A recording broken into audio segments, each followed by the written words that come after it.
তিনবার হালকা থুথু দিয়ে ইখলাস ফালাক নাস পড়ে মুখের ওপর দিয়ে এইভাবে গোটা শরীরে বলিয়ে নিও সম্ভবপর মুখের শরীরের সামনের দিকে। আবার ইখলাস ফালাক নাস মুখের ওপর দিয়ে শুরু করে মাথা থেকে মুখের ওপর দিয়ে শুরু করে বুকের ওপর দিয়ে বলিয়ে নিও আম্মু। আবার ইখলাস ফালাক নাস মাথার ওপর থেকে শুরু করে মুখের উপর দিয়ে বুকের উপরে বলিয়ে নিও 3 বার। সব সমস্যা তোমার থেকে দূর হয়ে যাবে, শয়তান আসবে না। আর যদি আম্মু আয়াতুল কুরসি পড়ো রাতে, তাহলে তো বিশাল ব্যাপার। লা তাজালু আলাইকা হাফিজুন মিনাল্লাহ, আল্লাহর পক্ষ থেকে তোমার উপর একজন থাকবে পাহারাদার। যদি আয়াতুল কুরসি পড়ো আম্মু রাতে। 2 ওয়ালা ইয়াকরুবুকা শাইতান, শয়তান তোমার পাশে আসবে না।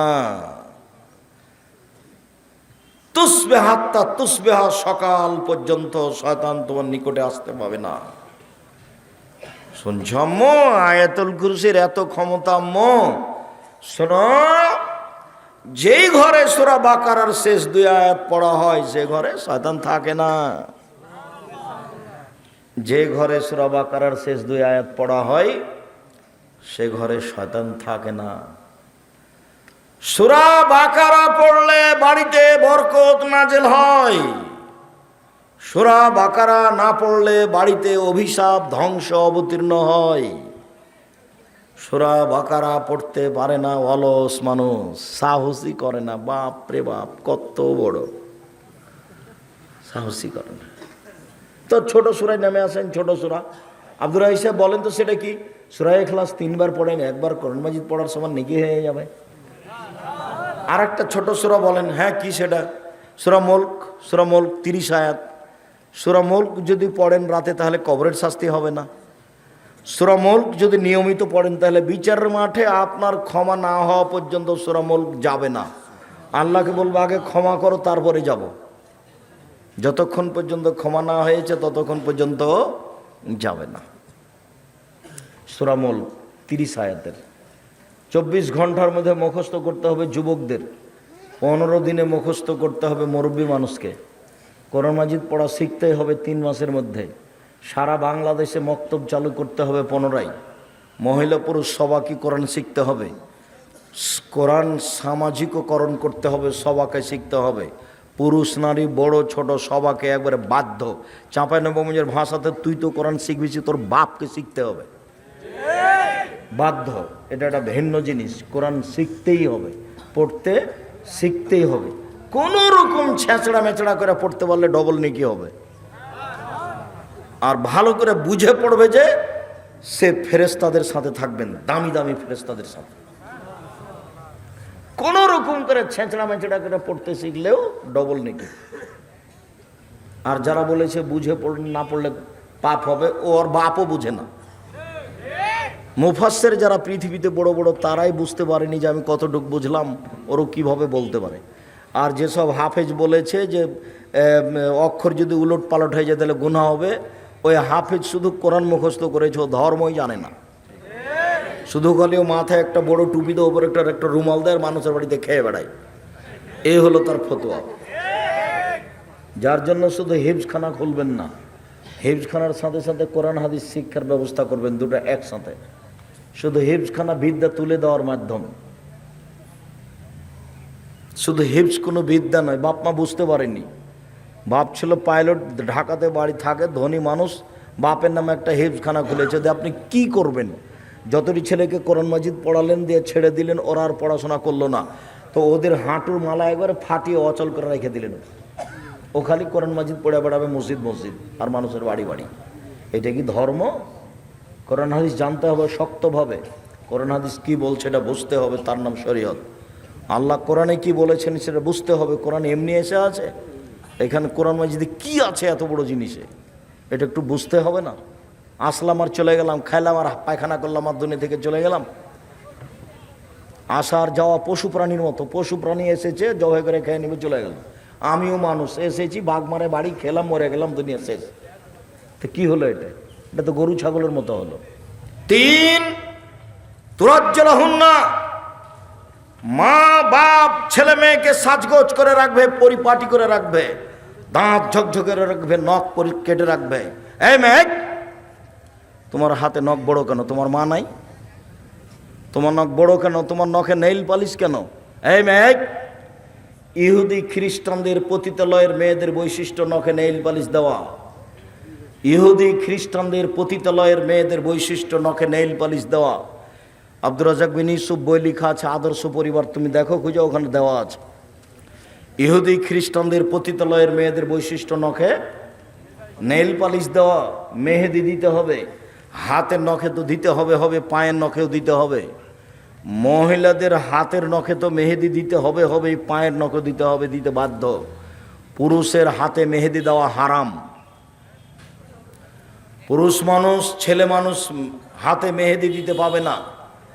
কপালে টিপ দেওয়া হিন্দুদের প্রথা।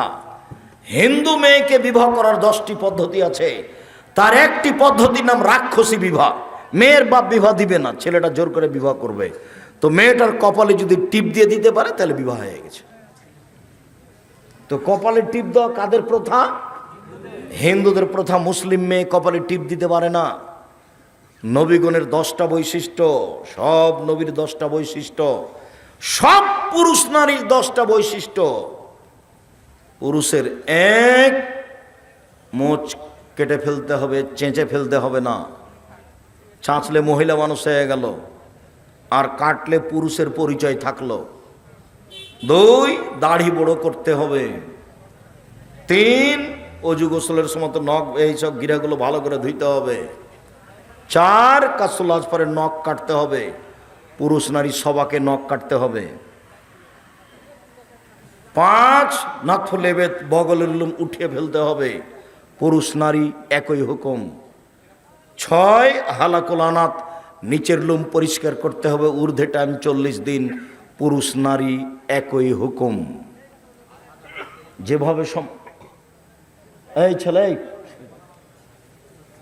এই লোকগুলো এখানে কেন? আপনারাকে সামনে আসতে হবে, নাহলে জায়গা ছেড়ে দিতে হবে। আপনি অপমান হতেন আমি চাই না, ভদ্রতা বজায় রেখে সরে যান। ওখানে গিয়ে সামনে গিয়ে দাঁড়ান। মধ্যেখানে পরিচালনায় যারা আছেন তারা মনে হয় আরও কষ্ট পাচ্ছেন, তারা মনে হয় সহযোগিতার কথা বলতে চাচ্ছেন। তো ছেলেরা আপনাদের কাছে গেলে যার যতটুকু সম্ভব সহযোগিতা করবেন। আপনি আমার দিকে খেয়াল করে থাকেন। আমরা কত দূরে কথার পৌঁছেছি, তাড়াতাড়ি কথা আজকে শেষ করে দেবো, আমাদের অনেক পথ আছে আজকে। সম্মানিত দিনী ভাই বোন, মেয়ে এখন পছন্দ হয়েছে, ধার্মিক মেয়েকে বিবাহ করতে যেতে হবে। চাঁপাইনবাবগঞ্জ, নাটোর, বাগমারা, আপনার নওগাঁ, এসব নীতি চলবে না। মেয়েকে দেখতে যাবে ছেলে, বাপ নয়, বন্ধু বান্ধব নয়। নিতান্তই ছেলে তার মাকে সাথে নিতে পারে, তার বোন খালাকে সাথে নিতে পারে। মুখমণ্ডল দেখবে, হাত দেখবে, পা টাকনো পর্যন্ত দেখতে পারে। এটা হলো পছন্দের দিক। দেখে টাকা দেওয়া যাবে না। এরপরে পছন্দ হলে বিবাহের তারিখ করতে হবে। আগেকার নীতি ছিল বায়না করা, বায়না প্রথা। মেয়েকে বায়না প্রথা করা হবে না, ওটা বাতিল। বিবাহের প্রস্তুতি নিচ্ছে, ছেলে 2-4 জন লোক নিয়ে যেতে পারে। প্রকাশ করে খোলা মাঠে বিবাহ করতে হবে, গোপনে নয়। মুরব্বি যেতে পারে, তবে কোনো মহিলা মানুষ যেতে পাবে না। চাঁপাইনবাবগঞ্জের ভাষাতে ডুলি বিবি চিরদিনের জন্য হারাম। বিবাহ উপলক্ষে 3-4 দিন পূর্বে ক্ষীরকাঁচি আপনার রান্না বান্না করা হয়, ক্ষীর করা হয়, মেয়ের মুখে ক্ষীর তুলে দেওয়া হয়, গীত গাওয়া হয়। যুবতী মেয়েরা গীত গায়, চিল্লাচিল্লি করে, রং দেয়, একেবারে হারাম। এগুলো হিন্দুদের নীতি।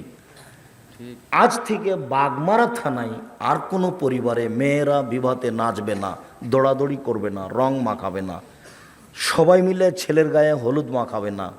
হলুদ মাখা জায়েজ, তবে হলুদ মাখতে হবে এরকম কোনো বিধান নেই। বিবাহের সাথে হলুদ মাখার কোনো বিধান নেই। হলুদ মাখতে পারে, মাখতেই যদি হয় তাহলে তার মা মাখাবে, তার খালা মাখাবে, তার ফুফু মাখাবে, তার দাদি মাখাবে, তার নানি মাখাবে। তার বোন মাখাবে, তার চাচাতো বোন মাখাতে পারে না, তার খালাতো বোন মাখাতে পারে না, তার ভাবি মাখাতে পারে না। যদি এরা হলুদ মাখায় তাহলে জেনা আগেই হয়েছে, সব জেনা। এবারে টোটাল এই হারাম, সম্পূর্ণরূপে হারাম। যুবতী মেয়েরা দৌড়াদৌড়ি করে বাড়িতে বিবাহের নাম দিয়ে, একজন আর একজনকে রং মাখায়, তো হিন্দুদের নীতি। চিরদিনের জন্য আজকের আলোচনার পরে বাঘমারাই চিরদিনের জন্য হারাম ঘোষণা করা হলো। আর কোনোদিন কোনো বাড়িতে যেন কোনো যুবতী ছোটাছুটি না করে। বক্তব্যের সাথে মুনাফিকি করবেন না, বক্তব্যের সাথে মুনাফিকি করে কোনো লাভ নেই। যা বলছি সেটাই চূড়ান্ত। ছেলে হলুদ মাখতে পারে, মেয়ে হলুদ মাখতে পারে, তার মা মাখাক, তার খালা মাখাক। হলুদ যদি মাখতে হয় তার বোন মাখাক, তার ভাবি কেন? আল্লাহ রাসূল বলছেন লা তুবাশিরুল মারাতু আল মারাতা। একজন মহিলার গায়ে হাত লাগাতে পারে না। হাত যদি লাগাই তাহলে তার শরীরটা নরম না শক্ত বুঝতে পারবে। ফাতানা থালে যাও যে কান্নয়ান জুড়ে ইলাইহা, তখন কোনো সময়ে তার স্বামীকে বলবে যে সাবিহা, আয়েশার হাতটা এত নরম। তখন তার স্বামী তাকে অন্তরের চোখে দেখবে। একটা মেয়েকে অন্তরের চোখে দেখা হারাম, এ কথা মুহাম্মদ সাল্লাল্লাহু আলাইহি ওয়াসাল্লাম বলেন। আল্লাহ রাসূল বলছেন লাইজু রাজুলে ফি সাবিন ওয়াহিদ, একজন পুরুষ আর একজন পুরুষের সাথে এক বিছানে এক লেপের নিচে ঘুমাতে পারে না। আল্লাহ তুবজিল মারাতাল মারাত ফি সাবিন ওয়াহিদ, একজন মহিলা আর একজন মহিলার সাথে এক লেপে ঘুমাতে পারে না। যার কারণেই তো এই যে ওই মেয়েদের ইয়েতে কি ওটা বলছে, ওই যে যারা পড়াশোনা করছে কলেজ স্কুলে থাকছে মেসে হোস্টেল, মেয়েদের যে মেসে হোস্টেলে থাকছে, এরা সবাই আপোষে মেয়েতে জেনা করছে। নাউজুবিল্লাহ। কত প্রায় 999 যে মেয়ে জেনাকারিনী, মহিলার সাথে মহিলা জেনায় লিপ্ত। আমার জীবনে বড় ভয়, এটাই আমি জাতির সামনে আশঙ্কা পোষণ করে গেলাম। আমার উম্মত গোপন পাপে লিপ্ত হবে, এটাই আমার ভয়। আমার উম্মত গোপন পাপে লিপ্ত হবে, এটাই হলো ভয়। পুরুষ পুরুষের সাথে জেনা করছে, নারী নারীর সাথে জেনা করছে, মোবাইলে দিন রাত ল্যাংটা মেয়ে দেখছে। তার জীবনে এটাই আশঙ্কা, এটাই বড় ভয়, যেটা বাস্তব মানুষ করছে। সম্মানিত দিনী ভাই বোন, রাসূল সাল্লাল্লাহু আলাইহি সাল্লাম বললেন একজন পুরুষ একজন মহিলাকে অন্তরের চোখে দেখতে পারে না। একজন মহিলা আর একজন মহিলা যুবতী এক বিছানা শুইতে পারে না, বিছানা ভিন্ন করতে হবে। আল্লাহ রাসূল বলছেন যেদিন ছেলের বয়স 10 বছর হয়েছে, 12 বছর হয়েছে, ওর বিছানা ভিন্ন করতে হবে। ওই ছেলে তার বাপের সাথে, ওই ছেলে তার মায়ের সাথে ঘুমাতে পারবে না, ওই ছেলে তার বোনের সাথে ঘুমাতে পারবে না। এই আদেশ মুহাম্মদ সাল্লাল্লাহু আলাইহি সাল্লাম দেন। একই ঘরে একই বিছানায় দুইজন যুবতী মেয়ে থাকতে পারে কি করে?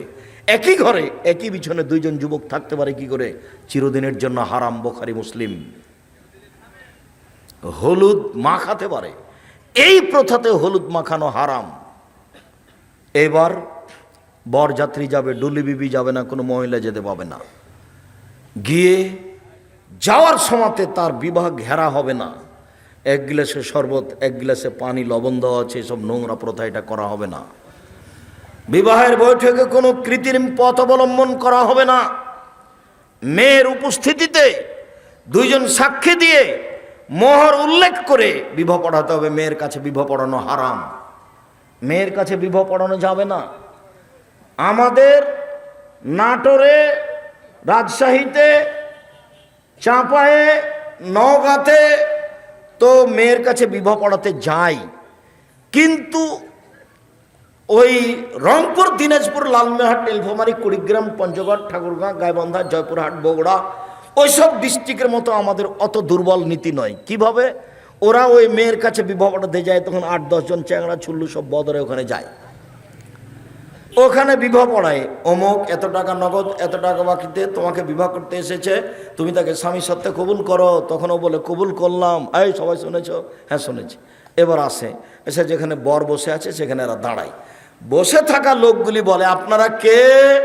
তখন ওরা বলে আমরা এ বিবাহের উকিল। মেয়ে কবুল করেছে?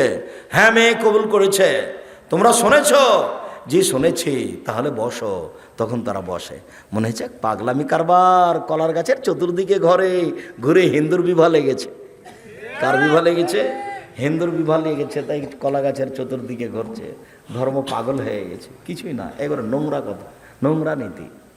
দুইজন সাক্ষী, খুতবা হবে আগে, মেয়ের বাপ খুতবা দিবে, নাহলে কোনো মৌলানা সাহেব দিল, মেয়ের বাপ নিজেই বলবে, আর না হলে মৌলানা সাহেব আগে আগে বলবে, মেয়ের বাপ পিছে পিছে বলবে, আমার মেয়ে আয়েশা এত টাকা নগদ, এত টাকা বাকিতে তোমার সাথে বিবাহ বন্ধনে আবদ্ধ হতে রাজি, তুমি তাকে স্ত্রী হিসেবে কবুল করো।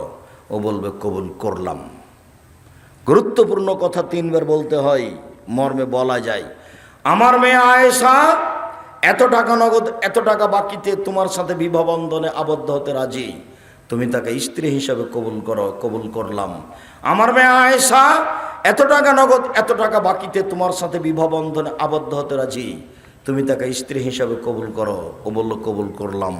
এ হলো বিবাহ, বিবাহ হয়ে গেছে। আব্দুর রাজ্জাক সাহেব নগদ বাকি মোহরের কথা বলছেন কেন? মোহর বাকি চলে কি? হ্যাঁ চলে। প্রমাণ ওই যে আল্লাহ রসুল, একটা লোক বললো যে আমার সাথে মেয়েটার বিবাহ দিয়ে দেন। তা আল্লাহ রসুল বললেন টাকা পয়সা কিছু আছে? বললেন নেই। এই যে লুঙ্গিটা আছে। বলে কথা হলো, লুঙ্গি যদি তোমার বউকে দাও তো তুমি কি পরবা? কোনো লোহার আংটি টাংটি আছে? কিছুই না একবারে। আচ্ছা কিছুই নেই, কোরআন মাজিদ পড়তে পারো? জি, অমুক অমুক সূরা মুখস্থ আছে। ঠিক আছে, তুমি তোমার স্ত্রীকে এগুলো শিখিয়ে দিও, শিখিয়ে দেওয়ার বিনিময়ে তোমার বিবাহ দিয়ে দিলাম। এই যে কবে কতদিনে শিখা হয়েছে বাকি মোহর, বাকি মোহরে বিবাহ জায়েজ, তার প্রমাণে এই বুখারী মুসলিমের হাদিস। তবে মোহর জরুরি দিতেই হবে, মরার সময়তে মাপ নেওয়া হারাম, টাকা দিতেই হবে।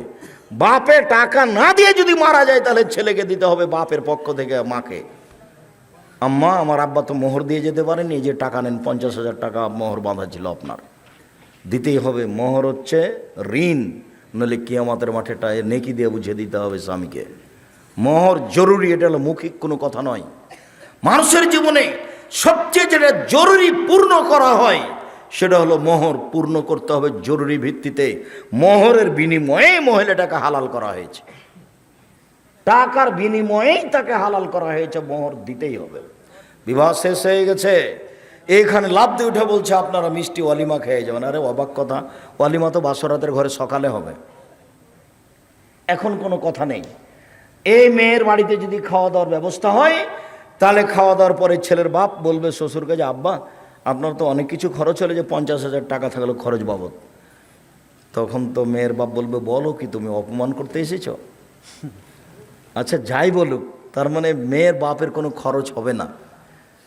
আচ্ছা খরচ করতে পারে, তবে ছেলের বাপ ওখানে টাকা পয়সা দিয়ে আসবে, এটাই উচিত। কথা কি বোঝা গেল? এখানে আর কোনো নতুন কোনো কিছু করা যাবে না।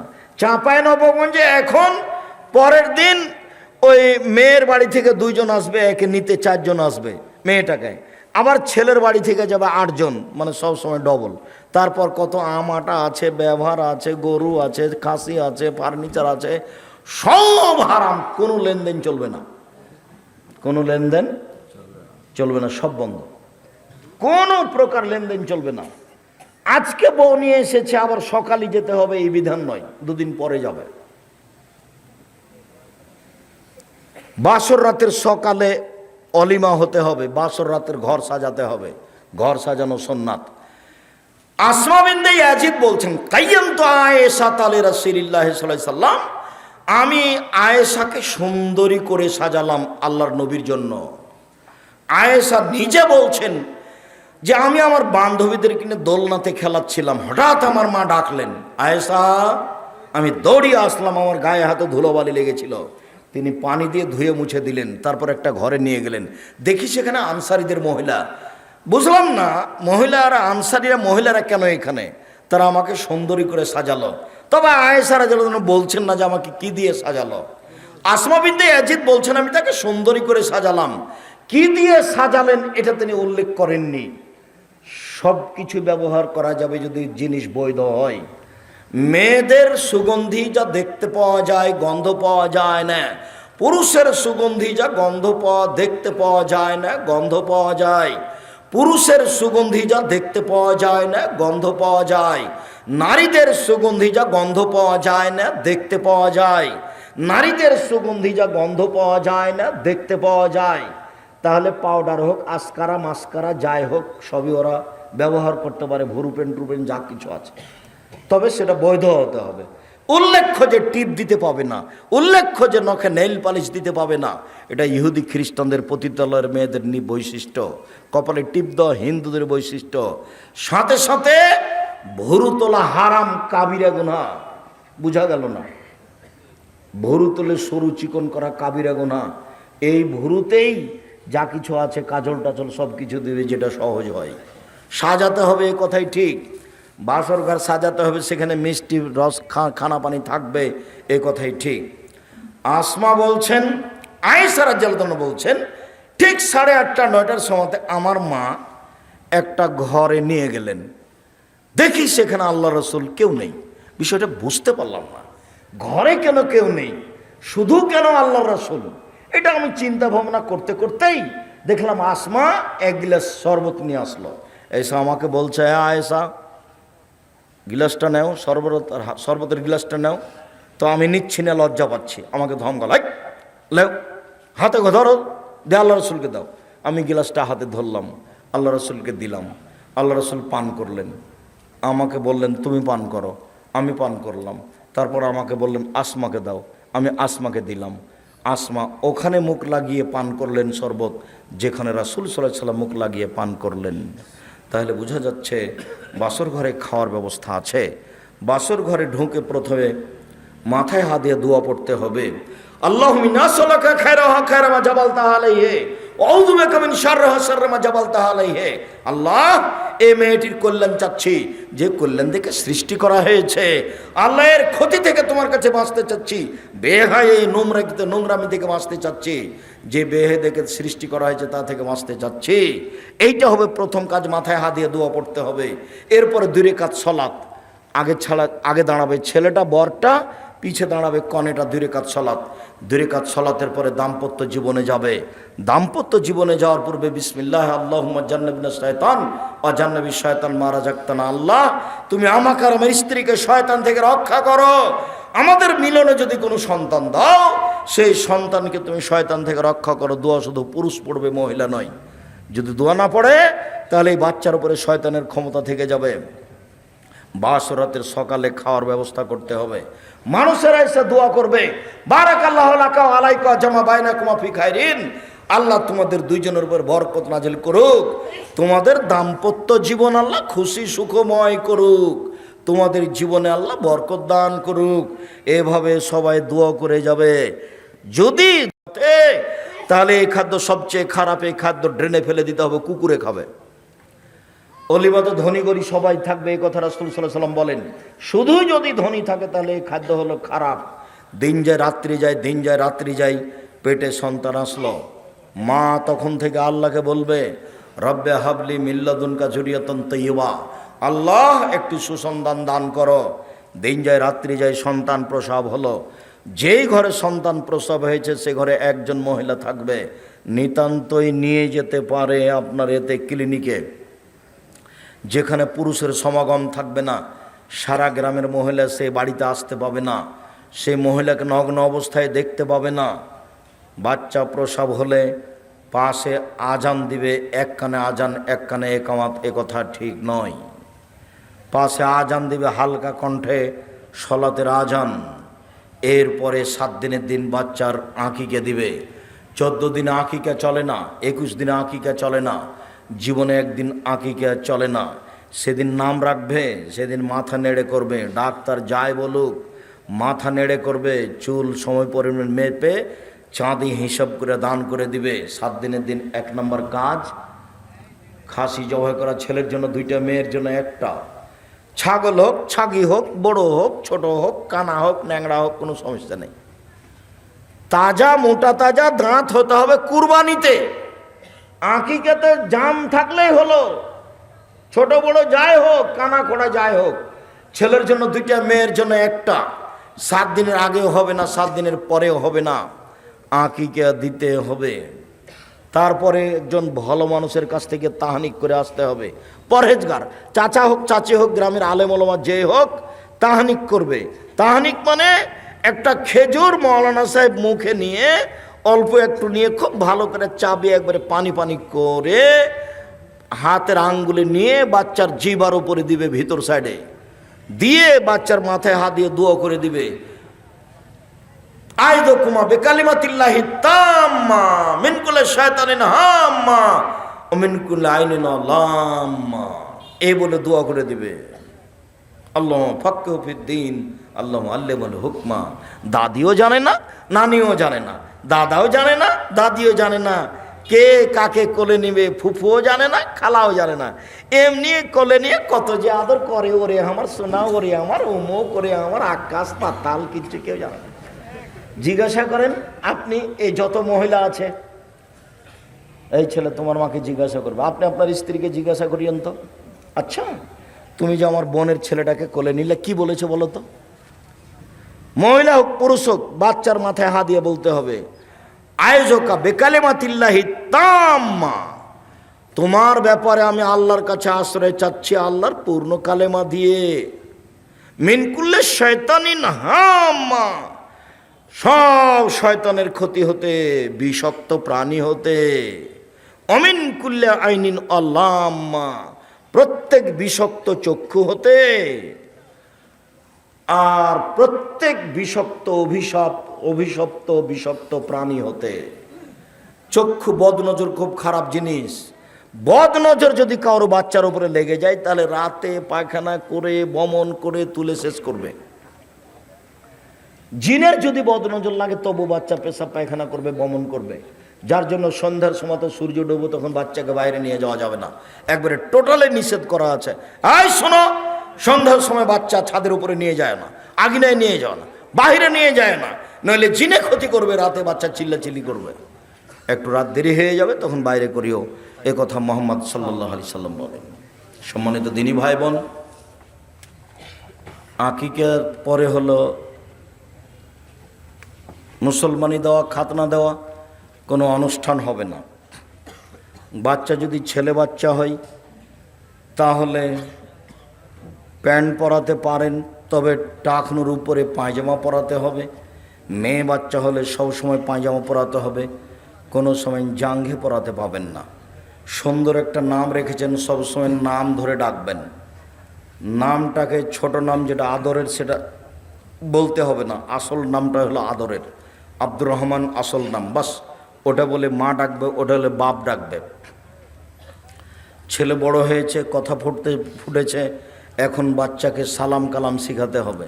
বাচ্চা বাহিরে যাবে সালাম দিয়ে যাবে, বাচ্চা ভিতরে আসবে সালাম দিয়ে আসবে, রাস্তার এক পাশ দিয়ে হাঁটবে, বাচ্চা পড়াশোনা আরম্ভ করবে। মেয়ে 5 বছর 7 বছর হয়েছে, স্কুলে যাই, মাথায় স্কার্ফ দিবে, পায়জামা পরে যাবে, কখনো জাঙ্ঘা পরবে না। মেয়ে বড় হয়েছে, বিবাহ দিতে হবে, পড়ার শেষ পর্যায়ে না গেলে বিবাহ দিতে হবে না, এই হিসাব বাতিল। সম্মানিত দিনী ভাই বোন, 2 জন মিলে, স্বামী স্ত্রী মিলে সংসার সাজাবে। ওই কথাটি আবারও বলি, রাসূল সাল্লাল্লাহু আলাইহি ওয়াসাল্লাম বলেন, যার ছেলে মেয়ে জন্ম নিল সেজন্য একটা সুন্দর নাম রাখে, শিষ্টাচার শিখিয়ে দেয়, বড় হলে বিবাহ দিয়ে দেয়। বড় যদি হয় বিবাহ না দেয়, তাহলে এই ছেলে মেয়ে যদি কোনো পাপ করে তাহলে সেই পাপ তার বাপের হবে। উল্লেখ্য যে, সম্মানিত দিনী ভাই বোন, উল্লেখ্য যে ছেলে মেয়ে যেন ভালো মানুষের সাথে চলে, এই বিষয়ে খেয়াল করতে হবে। আজকের আলোচনা লম্বা না করে বাকি আলোচনা আবারও কোনো দিন করব, এই আশা ব্যক্ত করে আজকের মতো কথা এখানে শেষ করছি। আমার দিনী ভাই সহযোগিতার দাবি জানিয়েছে, আপনারা সহযোগিতা করে যাবেন। আর ওই বই পুস্তক আছে মনে হয়, বিশেষ করে আল ইতেসাম পত্রিকা 30 টাকা মূল্য নিয়ে যাবেন, আর কে এজেন্ট আছে তাকে বের করবেন, এজেন্টের কাছে পত্রিকা নেবেন। আর এমনি আজকের আলোচনা সলাতের উপরে বই আছে, উপদেশের বইয়ে এগুলো আলোচনা পাবেন। আদর্শ পরিবার, আদর্শ নারীতে এসব আলোচনা পাওয়া যাবে। বিশেষভাবে দুয়ার বইটি, বিশেষভাবে সলাতের নামাজের বইটি, আমি এগুলো সংগ্রহ করার অনুরোধ জানাচ্ছি। সম্মানিত দিনী ভাই বোন, আপনাদেরকে আন্তরিকভাবে বইগুলি সংগ্রহ করার অনুরোধ জানিয়ে বলছি, আল্লাহ আমাদের যারা মারা গেছে তুমি তাদের কবরের শাস্তি মাফ করো। আমরা যারা অসুস্থ তুমি তাদের আরোগ্য দান করো, আমরা যারা বেঁচে আছি তুমি তাদেরকে তোমার রাসূলের পদ্ধতি অনুযায়ী চলার তৌফিক দান করো।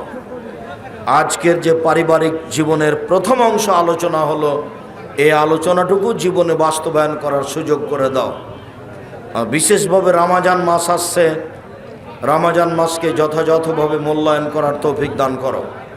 তোমার দরবারে এই জোরালো দাবি দেওয়া দোয়া রেখে আজকের সংক্ষিপ্ত আলোচনা এখানে শেষ করলাম। সবাই বই পুস্তক নিয়ে যাবেন, কেউ খালি যাবেন না।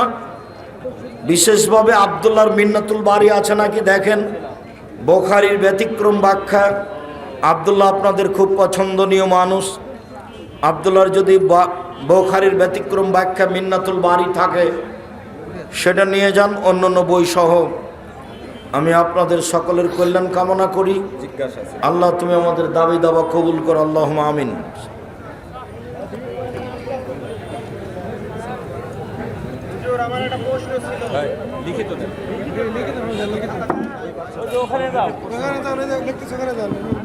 জি, কয়েকটা জিজ্ঞাসা। আপনারা আমার হাতের বাম দিকে বই পুস্তক নিতে থাকেন, আমি কয়েকটা জিজ্ঞাসার উত্তর দিই। সালাত আদায়ের সময় রুকু সিজদা কিভাবে দিব? সিজদায় মাটিতে কপাল ও নাক একসাথে, নাক কপাল একসাথে মাটিতে লেগে থাকবে।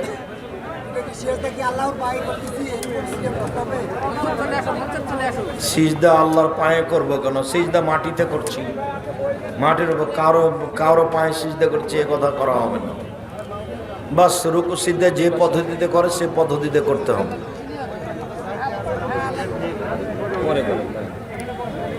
একটি জিনিসের দাম ঠিক করেছি, ওয়াদা করেছি অতিরিক্ত টাকা দান করব, সেই টাকা হতে ঋণ দেওয়া যাবে কি? ঋণ দিতে পারেন, দান করেন তবে ঋণ দিতে পারেন। আমাদের বাগমারাতে মেয়ের বাবারা সরকারি চাকরিজীবী ছাড়া বিয়ে দিতে চায় না, এই বিষয়ে আপনি দয়া করে কিছু বলেন। চাকরিজীবী তো, চাকরি তো হারাম, টাকা দিয়ে চাকরি করেছে, মেয়েটাকে ধ্বংস করলেন। মেয়েটার জীবনটা 16 আনাই মিছে, ওর স্বামী স্ত্রী পুরো জীবনটাই হারাম। ও তো ঘুষ দিয়ে চাকরি নিয়েছে। আর যদি সরকারি চাকরি হয় তাহলে কত পাপ জড়িত আছে তার কোনো হিসাব নেই।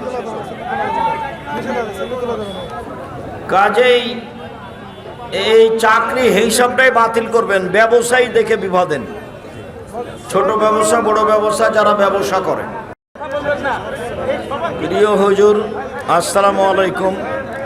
নামাজের সময় বাজে চিন্তা আসে, আউযুবিল্লাহ বলার পর একটু চিন্তা দূর হয়, তারপর আবার আসে। আসুক, আপনি আউযুবিল্লাহ বলবেন, বাস নাউযুবিল্লাহ বলবেন, আসুক আপনি বলবেন, আর একটু হালকা বামে থুথু দিবেন, হালকা বামে থুথু দিবেন। আসসালামু আলাইকুম ওস্তাদজি, বিয়ে কি ভাগ্যে লেখা থাকে? হ্যাঁ, বিয়ে ভাগ্য লেখা থাকে, যেখানে ভাগ্য আছে সেখানেই তুমি যাবা। ঈদের দিনের সুন্নাত কি কি জানাবেন?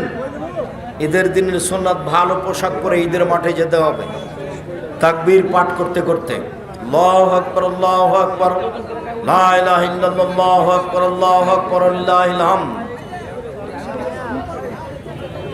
ঈদুল ফিতরের করণীয় কি কি? মাঠে যাওয়ার আগে ফিতরা দিতে হবে, তাকবীর পাঠ করতে হবে, খেয়ে ঈদের মাঠে যেতে হবে, কুরবানির দিনে এসে খেতে হবে, ঈদুল ফিতরে খেয়ে যেতে হবে, আগে ফিতরা দিতে হবে। আগে আগে ফিতরা দেওয়া যাবে না, ঈদের দিন সকালে ফিতরা দিতে হবে, খেয়ে ঈদের মাঠে যেতে হবে, তাকবীর পাঠ করতে হবে। রোজা থাকা অবস্থায় স্ত্রীর গায়ে হাত দেওয়া বা চুমু খাওয়া যাবে কি? এতে কোনো সমস্যা নেই, তবে নিজেকে কন্ট্রোলে রাখা কঠিন হতে পারে, মর্মে বিরত থাকাই ভালো, তবে এতে কোনো সমস্যা নেই। গায়ে হাত দেওয়াতে, চুমু খাওয়াতে সিয়ামের কোনো সমস্যা নেই, রোজার কোনো সমস্যা নেই। লায়লাতুল কদর কত তারিখে হয় তা বিস্তারিত একটু বলবেন? জি না, বলবো না। লায়লাতুল কদরের কোনো নির্ধারিত সময় নেই, শেষের 10 দিনের 5 দিন চেষ্টা করবেন বাস। তো 27শে রমজান ধরলে তো সব পাগল হয়ে গেছে। 27শে রমজানের হিসাব আল্লাহ নবী ওভাবে করেননি। শায়েখ কোরআন মাজিদ তেলাওয়াত করার পর সাদাকাল্লাহুল আজিম বলা বিদআত, কাবিরা গুনাহ। সুবহানাকা ওয়া বিহামদিকা আশহাদু আল্লা ইলাহা ইল্লা আনতা আস্তাগফিরুকা ওয়া আতুবু ইলাইক। আসসালামু আলাইকুম। নামাজে হাত বুকে বাঁধবে, সে হলো না? না সলাতের নাকি কোরআন তেলাওয়াতের শেষে কি হলো? না আজ তো নয়, সলাত তো বিস্তারিত আজকে নয়।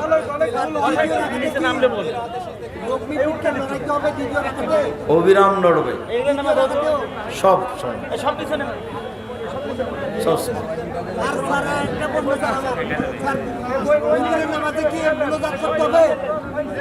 কোন দিন প্রতিদিন করা হবে না, নিষেধ।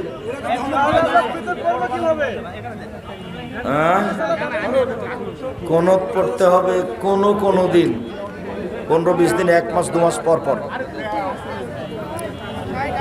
শায়েখ রমজান মাসের 27তম সিয়াম বা কদর রাতে কি বেশি বেশি ইবাদত করতে হবে? শেষ দশক প্রতিদিনই বেশি বেশি ইবাদত করতে হবে। কোনো মানুষ কি পারে নিজের দোষে নিজের কাছে জিন হাজির করতে? জিন হাজির করতে পারে, জিন মানুষকে ধরে, জিন মানুষের ক্ষতি করে। মোহাম্মদ হযরত আলী নাম রাখা যাবে না, শুধু আলী। হযরত আলী তো উর্দু ভাষাতে হাজরাত বলেছে, মানে সম্মানিত আলী। তখন মনে করছে যে নামটাই মনে হয় হযরত আলী। না, শুধু আলী, হযরত নাম নয়। না না, হযরত লাগাতে হবে না। হযরত, আহারে, জনাব আলী, শেখ আলী, হযরত আলী, ওটা হলো হযরত সম্মান সূচক শব্দ। জনাবের জায়গায় আছে হযরত, কিন্তু এখন নামটাই হয়ে গেছে কি হযরত, বুঝতে পারেনি। মসজিদে ঢুকে মুসল্লিদেরকে সালাম দিতে হবে। দিলে কখন? ঢোকার সময় নাকি বের হওয়ার সময়? ঢোকার সময় দিবেন। শুক্রবারে মহিলারা বাসায় কিভাবে সালাত আদায় করবে? বাসায় পড়লে 4 রাকাত, মসজিদে পড়লে 2 রাকাত। জুমার দিন মহিলারা যদি মসজিদে পড়ে ইমামের সাথে কয় রাকাত? 2 রাকাত। আর মহিলারা যদি বাড়িতে পড়ে জোহর 4 রাকাত। তাহলে ওরা জামাতে না হলে, খুতবা না হলে জুমা নেই, তখন জোহর।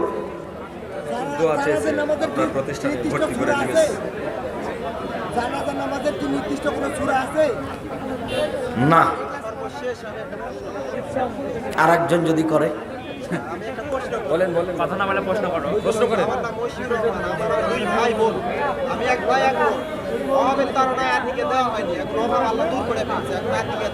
7 দিনের পরে আকিকা নেই, আল্লাহ মাফ করে। কোনো মূল্যে দিতে হবে। ইয়াকুব আলী, আমি আমার নাতিকে আপনার মাদ্রাসায় ভর্তি করতে চাই, দোয়া করবেন। বারাকাল্লাহ, জাযাকাল্লাহ খাইর। আমি আপনাদের মাদ্রাসায় শোনা ঠিক আছে, আমি ডিগ্রি প্রথম বর্ষ এটা কি কোনো ব্যবস্থা আছে? আছে তো, একটা বিভাগ আছে না, মাহাত বিভাগ। শুকরিয়া। তাহাজ্জুদের নামাজ কয় রাকাত হুজুর? 8 রাকাত, 2 রাকাত। শুকরিয়া। সুবহানাকাল্লাহুম্মা ওয়া বিহামদিকা আশহাদু আল্লা ইলাহা ইল্লা আনতা আস্তাগফিরুকা ওয়া আতুবু ইলাইক। আসসালামু আলাইকুম।